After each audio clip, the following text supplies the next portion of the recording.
everyone. There are quite a lot of new faces that I haven't seen in a while, so it's kind of good to be back here at Microsoft. And what I'm going to talk about today is a session on Consulting 101. Typically these sessions at these sorts of events are very technical about the product. This has nothing to do with technology in terms of product itself, but it's something I'm very passionate about and I think is really important implementing our apps with Dynamics 365 as part of a project, right? And so what I'm going to share today, just some lessons I've learned over the years, for what has worked for me in terms of my career. May not work for everyone, but they're definitely these lessons I wish I knew from day one. This Consulting 101 probably mean it kind of leads to its basics, but actually I think where you are in your career, I think you'll get some stuff out of today. Some of these lessons that I've learned have only they've been in the recent years, right? This is not something I've learned one. So with that, should we just kick into it? This will be an interactive session. I don't want to speak for 40 or 50 minutes. What I'd like you to do is grab your phone, and this is a brand new thing I'm testing out today as well. It's a system called Mentimeter. Has anyone used this before? I've been very impressed as I've been setting this up. It looks pretty cool. But you can either scan the QR code and they'll take you there, or you can go to menti.com and enter a code here. If you scan the QR code, just make sure that you kind of open that. So it'll open up in the QR code app, but you want to kind of pair that with like a browser, right? Because I found as soon as you, if your phone goes off and you come back to it, the QR code app will close itself. So make sure you kind of get this in your browser on your phone. And as we go through, we'll interact and provide some input into this. So I'm going to be sharing some lessons, but I want you to also share your lessons as well. To test this out, it all now on your phone or if you're on a laptop, if you're online, should ask you to say hello in your language. To do this,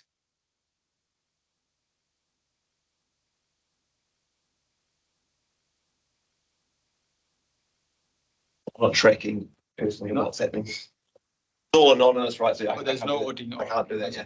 In your Menti. Sorry? In your Menti. Bring the team Okay, that's yeah. Sorry. No. There is a prize for who interacts the most, but I can't actually tell you who interacts the most. Yeah, it looks like it's working. That's good. Amelia?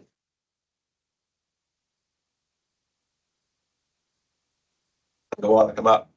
It's awesome. So, I mean, again, it just shows, and this is one of the things I think are really important as part of an IT project is the diversity that we have and that we bring to a project. And we can see, people are from all over the world here, and speaking different languages. See people. You obviously found your thumbs up button down the middle there as well. There's also a Q&A on the app. I can see someone's already asked a question. Read. I think which was the hello in a different language. There we go. It's all good. All right, we're away. Okay, so to start off with, I thought I'd talk about being a consultant. It's quite a complex journey, right? There's many different paths you can take, and this is an image I generated with ChatGPT and the new DALI GTP. And I just asked it to depict a journey as a Power Platform with Dynamics 365 consultant. That's what I kind of came up with. But I think it kind of just really kind of highlights like the different paths we can go down. And so in terms of my experience, I never set out to be a Dynamics 365 or Power Platform consultant.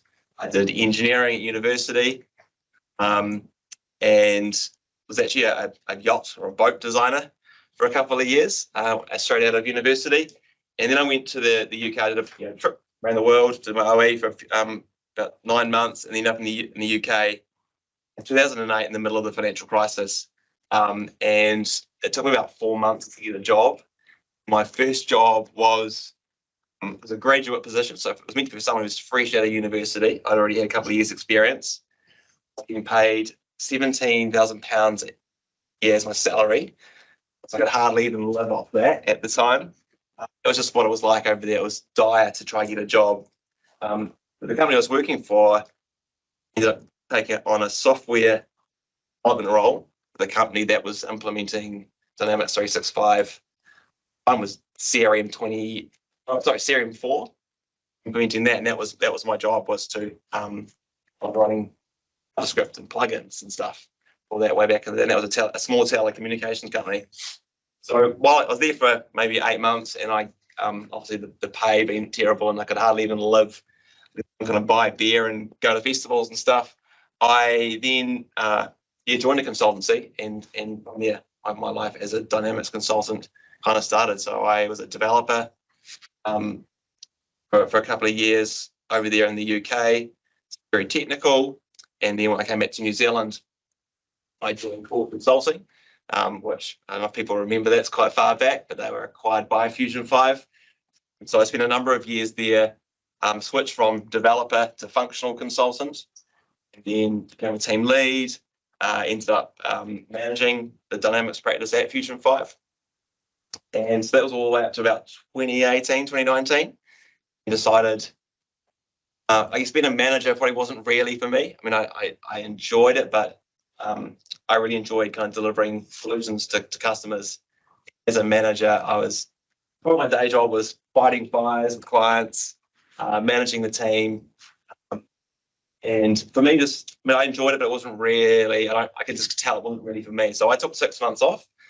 I was a stay-at-home dad to look after my daughter while my wife returned to work, and that was really fun. And during that 6 months, had a time to really think about what I wanted to do.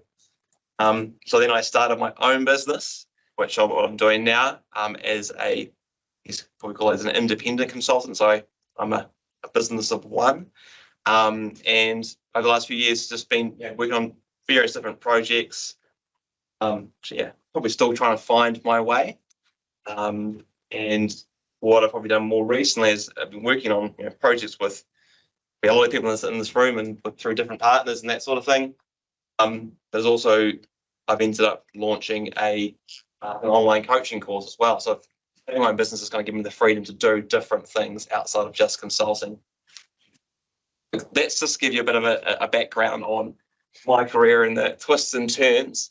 And basically through all that, I've learned a lot of things, and I want to share them with you today that will hopefully some takeaways to help them with their careers.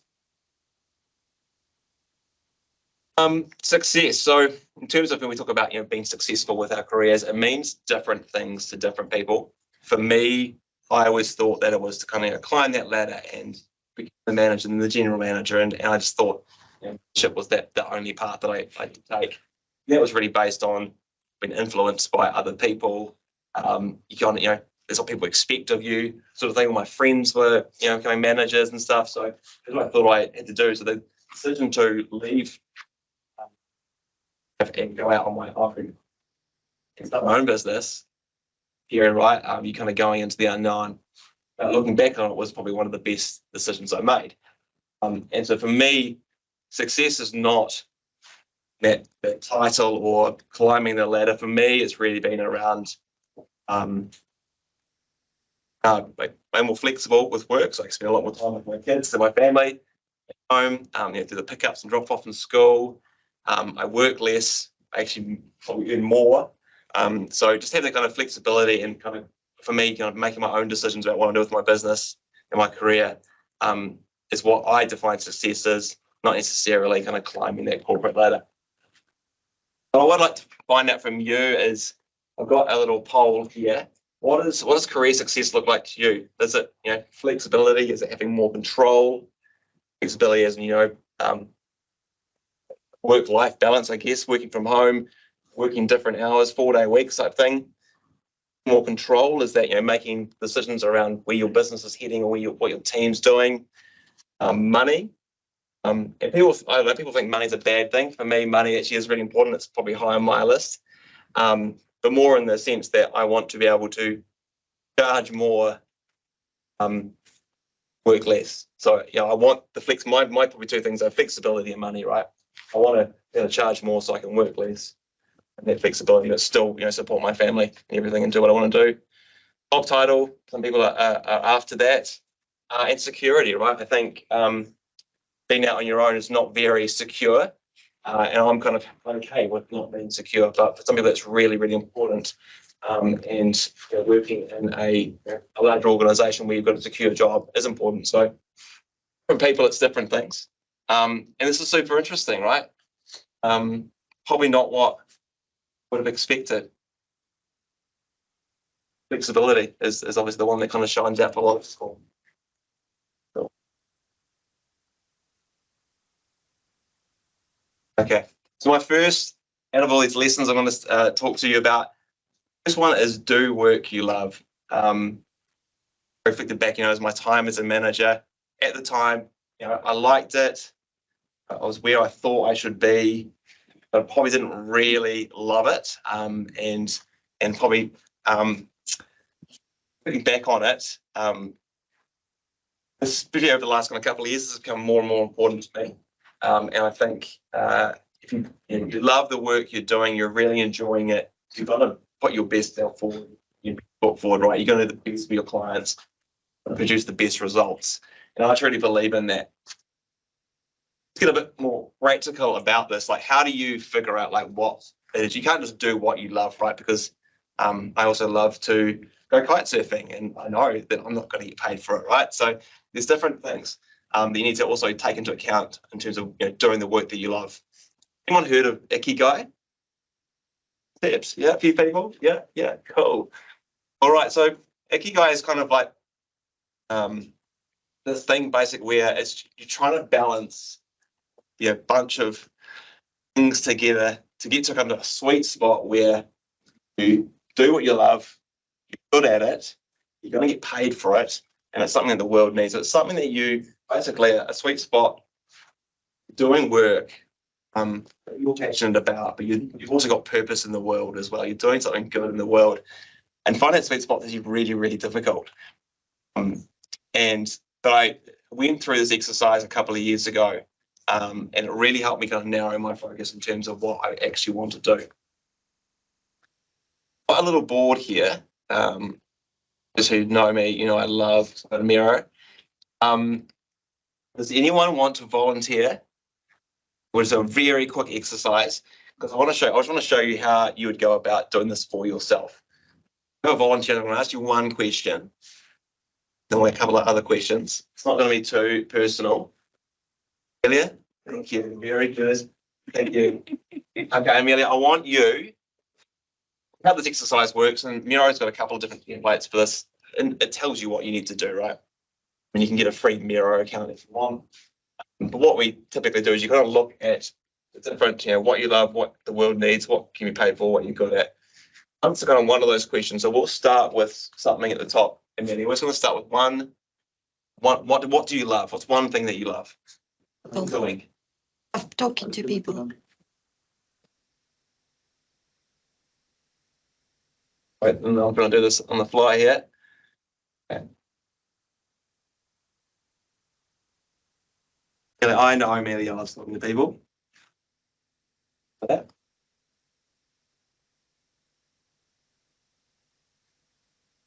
Okay.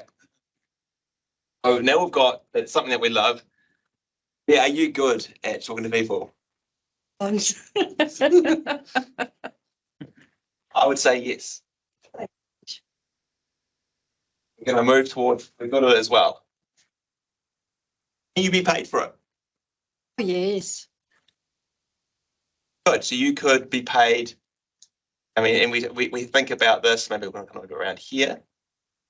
It kind of depends, right? You could be paid for being a public speaker. And there's probably all sorts of things around that, right? Does the world need it? If you come from a pay it forward point of view, I think yes. So I think you can, I'm probably trying to understand the concepts here, right? You choose one of these things and then you kind of put the other elements across it. And then we're starting to now brainstorm, how can talking to people turn into a job that I like, right? So If people want links to this, if you do want any of the stuff I show you today and access, because all the stuff is free, it's all online, feel free to reach out to me. But here's the concept, right, of just I spend an hour or two sitting down working through this, and it's quite surprising what you'll end up with at the end. I highly encourage that. Okay, but I've got an interesting question. Your current job role, and this is fully anonymous, by the way, so when you interact with this, recording anything, yeah, where do you think you are on this chart? Are you profession? I was definitely profession. I was good at it. I was paid for it. And my passion. Yeah, are you profession, passion, mission, vocation? Well, vocation as well, actually. And or have you hit that sweet spot? You guy. Passion me. Passion. So it's you're paid for it. The world needs it. What's a good example? Maybe nothing against people who are in the grocery store, but working in the grocery store. We maybe just doing to make ends meet, right? People do love it, but yeah, something that I'm not really interested in, but the world needs it and you paid for it. Good. Love it. Who's here? Who's in the middle? Hands up. Yeah. For those who are not in the middle, I'm not judging anyone here, right? But profession, I was definitely in this box for a long time. And I think, yeah, majority of people here as well, right? It's a bit of a leap, right? To go from, if you figure out your ikigai, there is a bit of a leap to go from here to here, right? You've got some trade-offs you've got to make to kind of follow your passion or mission. But I think personally, for me, it's been really well worth it. Right, so the next thing, the lesson I've learned over the years, and what I knew from day one, is do our technology projects focus on the tech, and the tech is really important, but a true belief is that people will make or break a technology project. If you don't have the right people, if you don't communicate with them well, it's all the way through from gathering requirements to doing UAT testing, to doing user adoption. It's you manage the governance, the steering group. If those people all aren't aligned and on the same page, committed to the project, fail. I think we do know that a lot of technology projects fail at the kind of user adoption stage, right? And truly, this is really, really, really important. In terms of a practical way to how to become more people focused or human centric in technology projects, I've spent the last few years doing a lot of study and work on design thinking.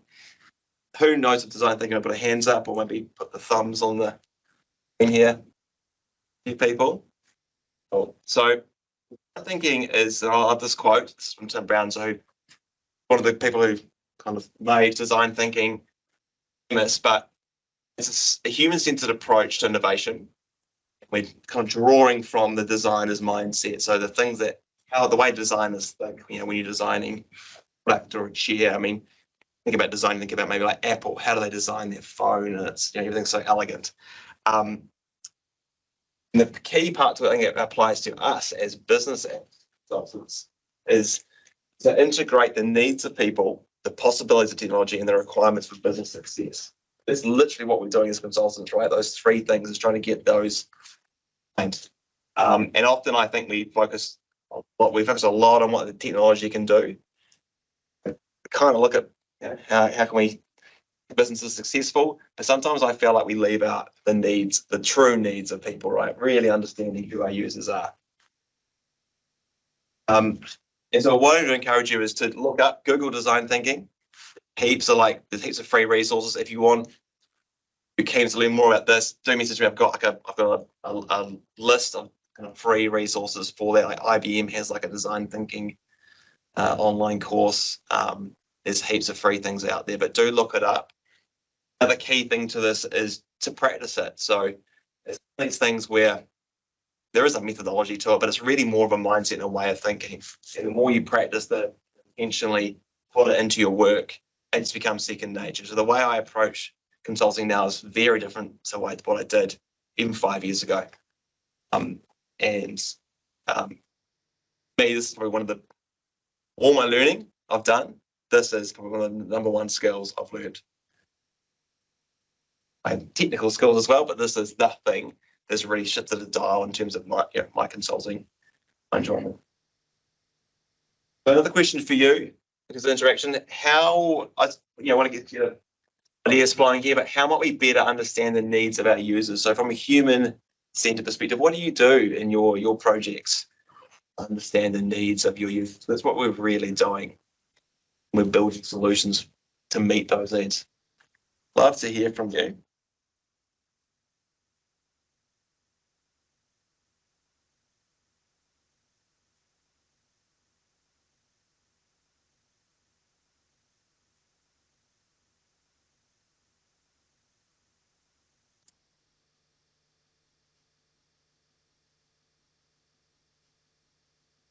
But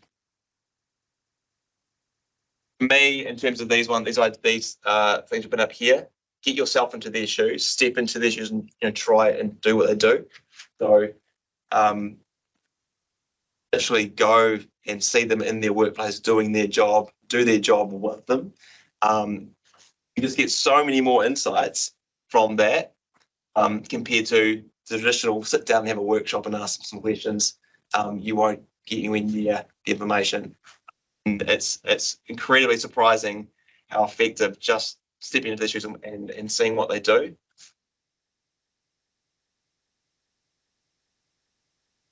Yeah, test and be part of the user. So when you're testing a system or testing a solution, pretend that you are that person, you're doing their job, the situation that they're in. Yeah, great. Well done, everyone. Well, what I'd like you to do, hopefully on your screen, you can probably see the rest of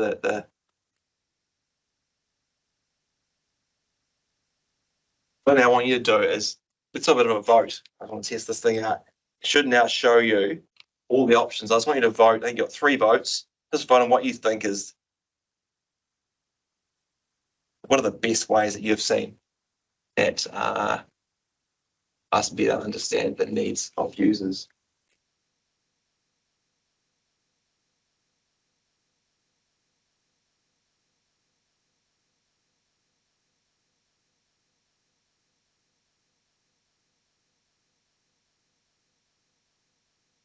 So we're coming in. Let's get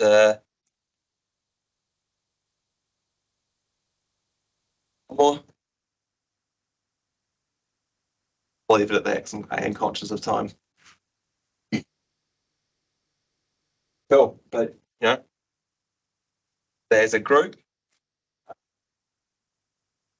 Pop suggestions. Watch how they work. Listen before suggesting. Very good, and work one by one beside them. And a lot of these are all very related, right? Empathizing with them. This is a way to do, to empathize and understanding. Very good. Okay. So to go into the next topic, I'm not going to present what the topic is. I want you to answer this true or false question, or there's 3 true or false questions. To be a great Dynamics 365 or Power Platform consultant, I need to answer all these. There's no right or wrong answer. I'll tell you what my answer was and then what it is now. It's changed over the years.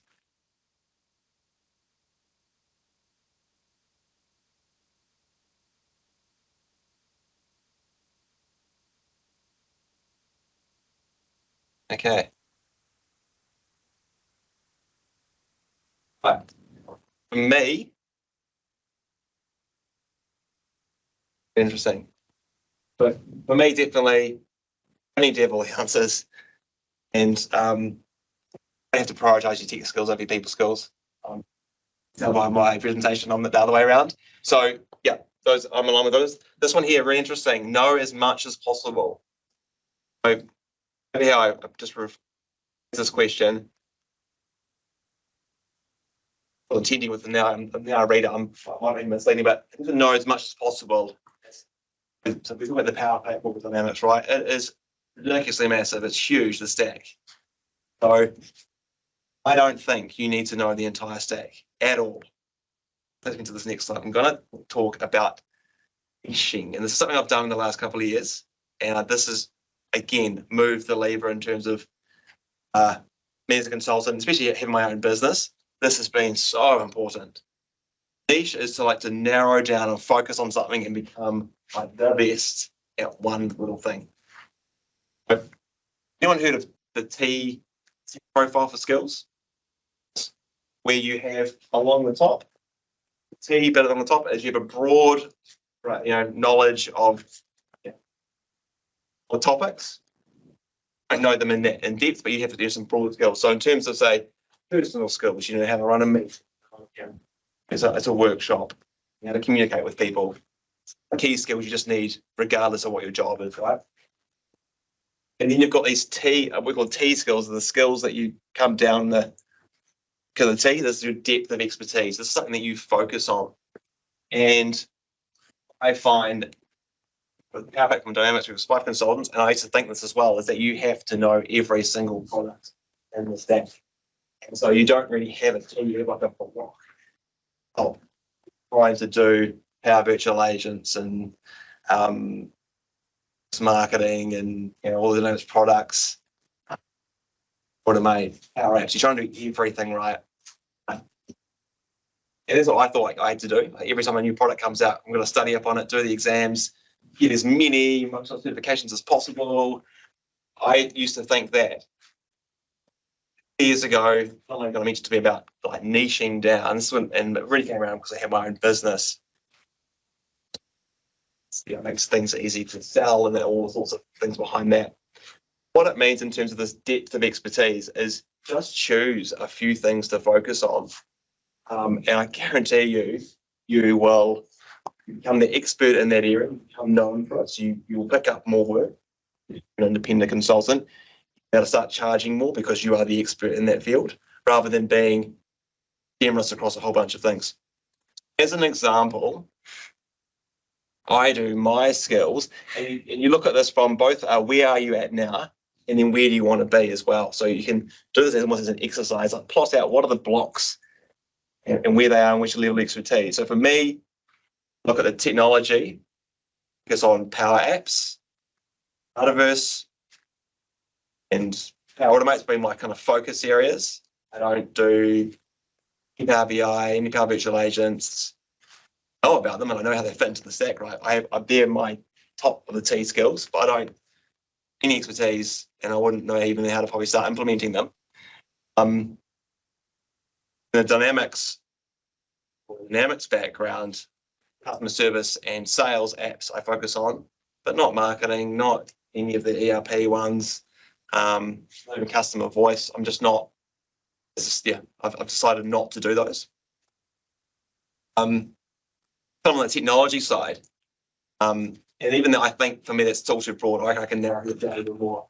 On the kind of almost like functional softer skill sides, I've gone more into, if we look at the project life cycle, I'm now focusing on just running workshops and doing design. I don't build anymore. I'm not testing.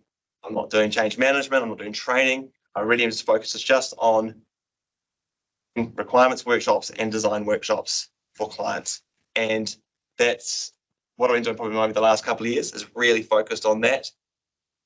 I branched out into like Power Platform COE governance stuff. I think I'm going to shut that down and just get really focused on literally workshopping requirements and design. And I've now got people coming to me for that specific skill set. We need you on a project to do just this job. Yeah, I think people think you need to know everything across the entire tech stack and be able to do every single role. That's not that's how I see the world anyway. Especially if you're more an independent consultant, this is the kind of the way to go. Communication is the other really big one. I remember when I kind of switched from being a developer through to more of a functional consultant, very early days at Corp Consulting, I remember writing a design document for a client. And this is a smaller client, they were a hotel, and the design document was going to one of the managers at the hotel. So not a technically savvy person, and didn't follow the sure step methodology at the time. Wrote this amazing FDD, handed to the client, and it came back to me, and she's like, I don't understand any of this. She'd always notes, like, it was just full of questions and stuff. I remember having a chat with my boss at the time. I was like, I get it. Like, I've followed the short step methodology, and this client has no idea what I'm talking about. And she's like, yeah, she doesn't. She doesn't. This is not her kind of communicated to her in the way that she needs to be communicated with. And that was kind of a drop moment for me, right? In that, so in terms of communicating, identify who your audience is and communicate to them in a way that they need to be communicated with, right? So this comes back to this whole design thinking, empathizing with the person, understanding who they are, and then tailoring your communications to them as well. We can't just, always write the exact same document on whatever you're doing, deliver it the exact same way every single time. Some clients may need to be walked through it and explained it in a meeting, or maybe it's a PowerPoint deck versus a Word document. It's always got different aspects to it, right? So this is a big one, and I'm on a project at the moment, a very different audience, and it's very formal, and the communication method for that has changed completely in the way that I engage with clients. And also we've almost got kind of like two clients, right? And one is quite informal, one's very formal. So when you go from one meeting to the next, you've actually got to change the way that you approach things. Even from the clothes we wear, it's super interesting, right? So living back to design thinking, human centered design. This here, we've all been in a project where the communication's been bad, right? And it's a horrible experience for everyone in the project. This, it makes things a lot more enjoyable if you can nail this. Getting practical. One of my tips, and one of the things I've found that works really well over the last few years, is to get visual and use visual aids. So I don't use Word documents very often anymore. I don't use Excel spreadsheets. I think the whole, typically when we gather requirements, right, we write them in a spreadsheet, we write them in a Word document, or they're in Azure DevOps. It's just words on a page, and it's so hard to understand, well, what are you talking about? Like, what does this requirement mean? What does this design mean? So I am a massive fan of Miro, as I've said before, and I use this literally on a daily basis. And with a client at the moment, we're doing, I think, like 40 workshops or something, and we're using this every day. The board's growing bigger and bigger and bigger. But this is an example of something I do with clients where we kind of different exercises on the board. We can all visually see our notes we're making. And this is a stakeholder map for the different types of people involved in the project. The solution canvas, which explains the project at a high level. But it's like an interactive board. I would have my clients on here interacting with post-it notes as well. We can all visually see and understand what's going on. Any detail, but we've always got a little workshop exercises I run with people to gather requirements, and then when we start getting to design, there's a business process diagram here that explains who the people are, systems are, and then let's link those through to wireframes of what our app may actually look like. So you're starting to realize all this with the client ahead of time before you even start building. You're on the same page. I think that's, for me, is to be okay. I mean, that's just one way I found to better communicate with people, for example.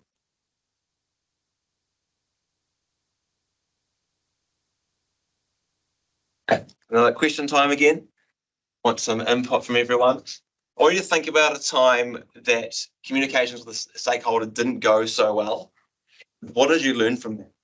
I'm more looking for what tips do you have for communicating well with stakeholders and projects?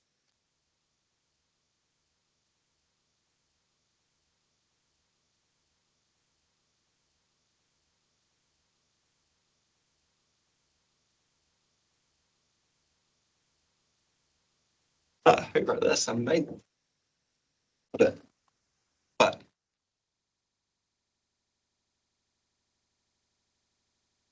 it's very good. What they say, what they mean. This one here, we've had a client recently. We're talking about doing a fit gap. People don't realise, a fit gap, and so we're talking about gaps. The client was talking about gaps in the requirements. We were talking about gaps in the technical solution. And this conversation went on for quite a while. We actually figured out we were talking about two completely different things. So we're talking about gaps. They hadn't given us enough information for the requirements. So the gaps in the requirements. We were talking about gaps in technology. So it is super important to understand even just terminology. Communication.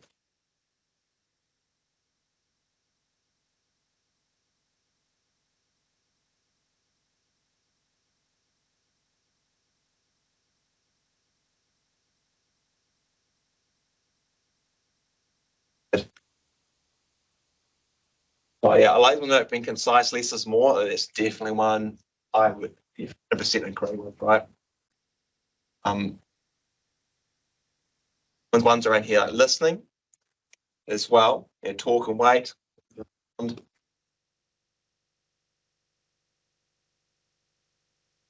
Good.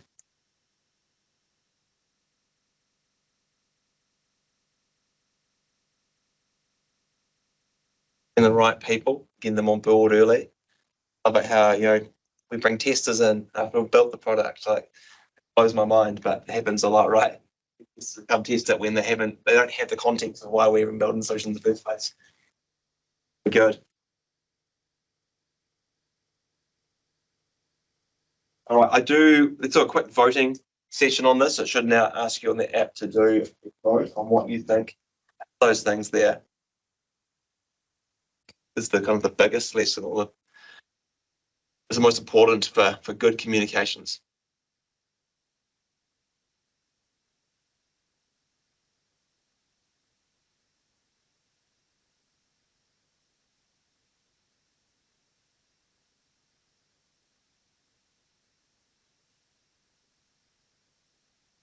In a meter here.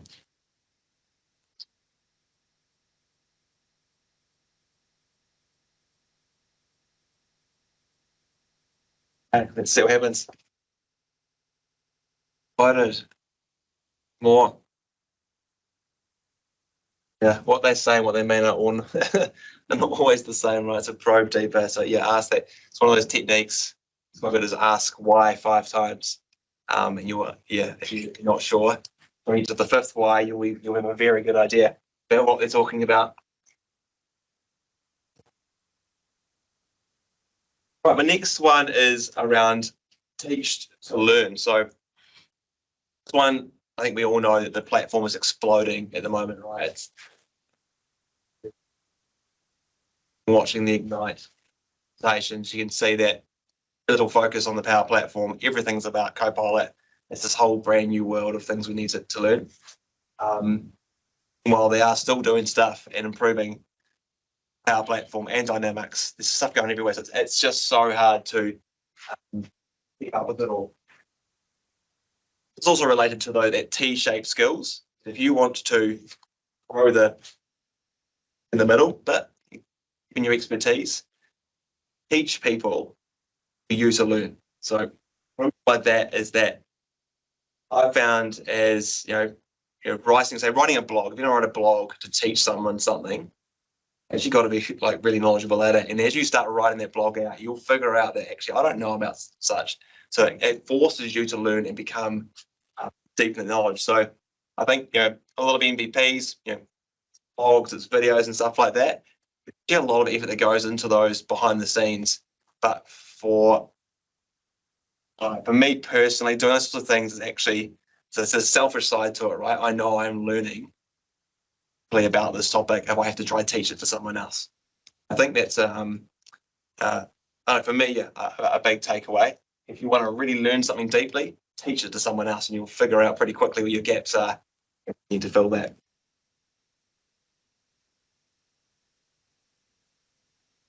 I also want some input from you as well on what do you think? How can we keep up with this fast pace of changing technology? Microsoft just seems to be throwing at us. I mean, it's amazing, but it's a challenge, and I know everyone has this.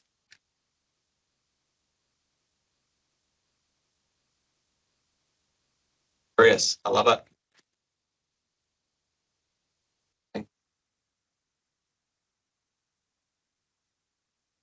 This be curious one. I think I love that one because we are, especially if you're working on a big project, like I'm working on a project at the moment, it just takes over your life, right? And you have no time to be curious or watch remote recordings or go and get yourself a demo environment and play around.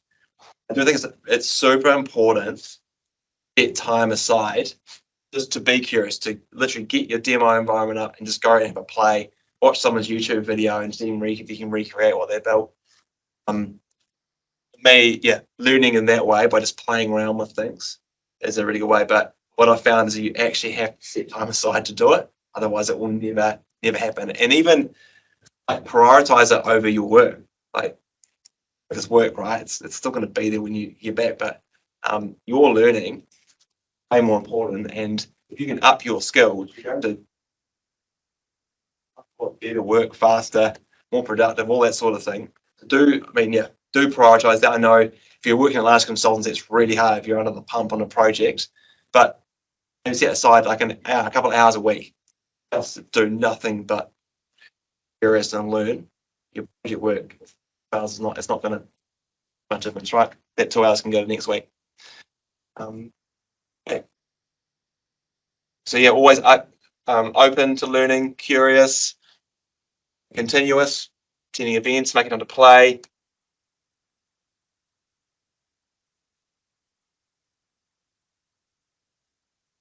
Relationships with people, we like learn together. So I had a great story from Craig down the back.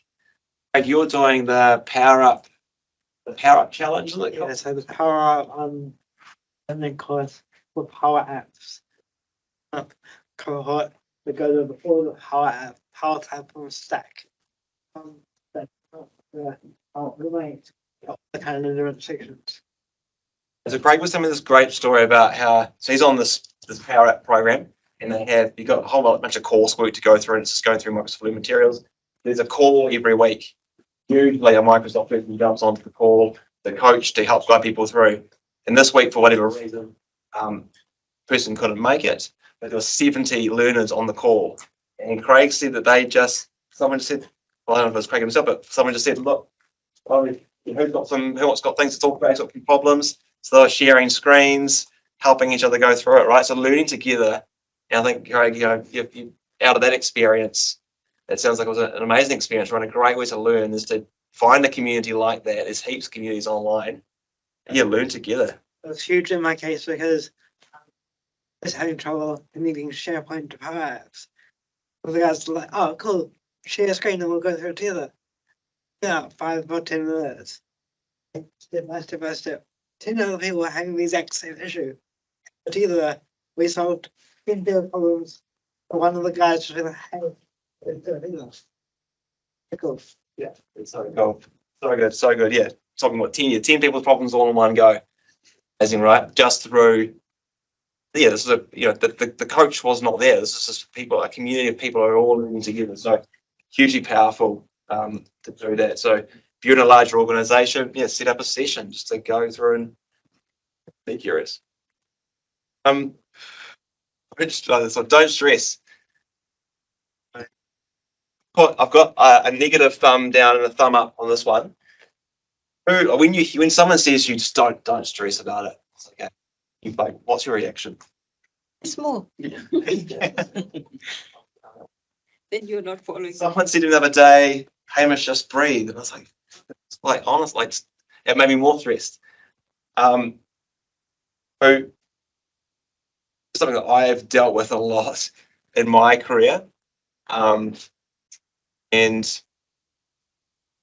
think the words don't stress doesn't help anyone. I think that just makes them more stressed. For me, a whole bunch of ways to tackle this, right? And I don't know if it's just me getting old and hearing less. I think it's definitely part of it, right? I was young, I used to be way more stressed than I am now. And you're old and you kind of get a thick skin and you don't care as much. But I'm working on a project at the moment. We've got some very young people on the projects, and they're just so stressed about it all. And what I've been trying to say to them is, like, just don't stress about, because they're stressing about like scope creep and all the budgets and all sorts of stuff. I'm like, just worry about what you can control. Like, you can't control the scope creep. That's my job. You don't have to worry about budgets. Don't worry about that. Worry about working late in the night. I'm like, just like do the work and just do what you can do and say what you can't.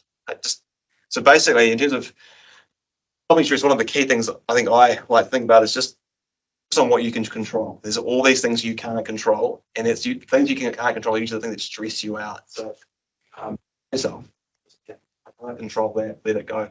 And then for me, that helps me personally. What I like to know. No, this is a big problem at our, especially if you're in a consulting, a big firm, big projects, a lot of there's a lot of stress, a lot of expectations, right, on us as a consultant. We're meant to have all the answers, but we are just humans at the end of the day. But how do people reduce stress in the workplace? Any things you do outside of the workplace to help manage your stress?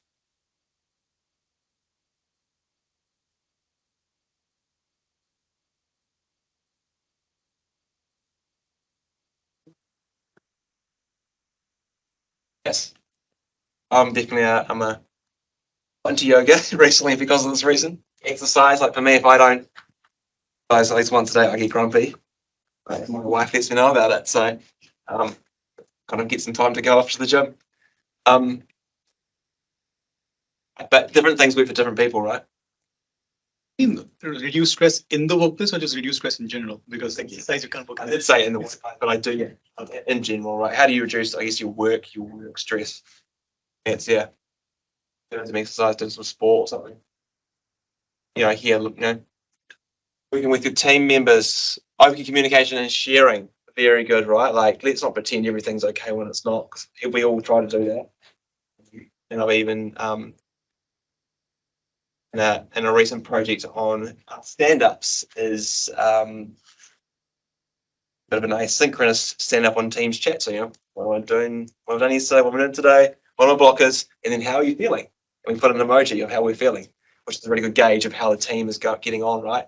And it's not always smiley faces, and we know it's not in the real world. So someone asks you how you are, and you say, I'm fine. That's not often the case, right? So, be open to that communication and share how you actually are feeling about stress.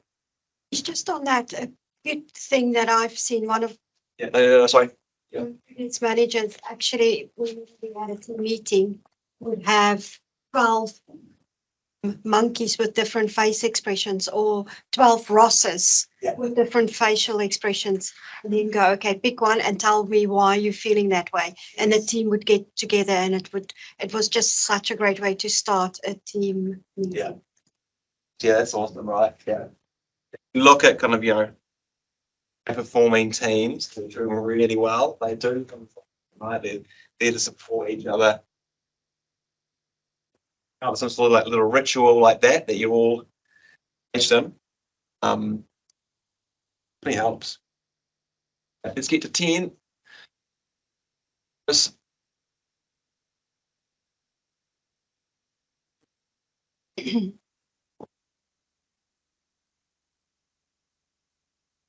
But humor and encouragement. Yeah, it's like, have some fun in the workplace, right? Very good. Patience, sharing. Yeah. Anyway, we can have fun at work. Okay, so I'm nearly the end. This is a recap of this is the couple of lessons I wish I knew from day one. I actually missed off the last one, I think, about don't stress. First one, I do work you love. That makes, and these are things that have made a difference for me. It might not work for you, so don't feel like you have to do all these things. But do work you love. Human centered, and you put people first when you're working on a technology project. Practice design thinking. Niche, kind of find something that you're good at, and just kind of double down on that. Become the expert. When I think about niching, I always think about, people know Michael Biggs. he did this very early on. He is like the go-to Dynamics 365 marketer. He's the marketing guy. He was the Click to Ventures guy. Now he's the Dynamics marketing guy. And if you just ask anyone in New Zealand, who would you recommend with the Dynamics 365 marketing, most people would say Michael Biggs. And he's a really good example of niching down, and he doesn't do much outside of that, but he doesn't need to. He's in hot demand. Communication, obviously, good communication skills in different styles. Know your audience, which comes back to people again. And if you want to go deep on your learning, people to learn as well. That's when I haven't applied for those because don't stress. And we obviously talked about a few things around how different people manage stress in the workplace.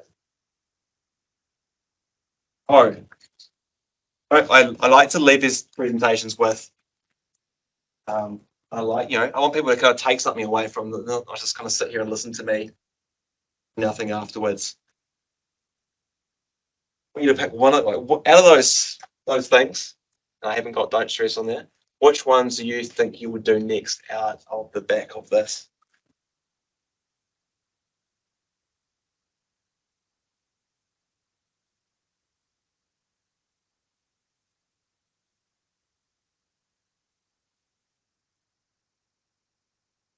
Awesome. And obviously, to learn a niche are quite similar, right? Once you kind of chosen what you're gonna down on, just to learn. Cool, very good. So if you do want like an online slide, so I haven't got links and stuff to share, but if you do want some links to some of the stuff I showed you around the Miro board, the design thinking resources, Kinsey diagram I showed you around niching, just reach out to me. I'm happy to share that with you. That brings me to the end of the session. I just want to thank our sponsors for making this possible. It's a great event. I think it's every part of it. Thank you.